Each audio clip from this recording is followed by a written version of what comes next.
చేస్తున్నారు మీరు మీ నాయకుడు అని. అది గౌరవం, అది నాయకత్వ లక్షణాలు అంటే. ఇటువంటి లక్షణాలు చూసే అందుకే నేను టంగుటూరి ప్రకాశం గారిని మళ్ళీ ఇంకొక ఐరన్ మ్యాన్ ని పవన్ కళ్యాణ్ గారిలో చూస్తున్నా. అటువంటి ఐరన్ మ్యాన్ అది. అందుకే టంగుటూరి ప్రకాశం గారు ముఖ్యమంత్రి కొనసాగాలనుకుంటే ఆయన పదవి వదిలిపెట్టక్కర్లేదు. వాస్తవానికి ఉమ్మడి రాష్ట్రంలో కాంగ్రెస్ పార్టీ నుంచి పోటీ చేయలేదు, ఆయన స్వతంత్రంగా పోటీ చేశారు.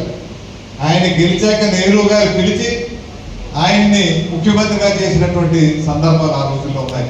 అటువంటి గొప్ప మనిషి టంగుటూరి ప్రకాశం గారు. అట్లాగనేసి ఎక్కడా కూడా ఆయన కాంప్రమైజ్ కాలేదు. ఆయన సిద్ధాంతాలకు కట్టుబడి ఉన్నారు కాబట్టే మళ్ళీ సంవత్సరం 6 మాసాల్లోనే ఆయన పదవి నుంచి ఇచ్చిన పరిస్థితులు ఉన్నాయి.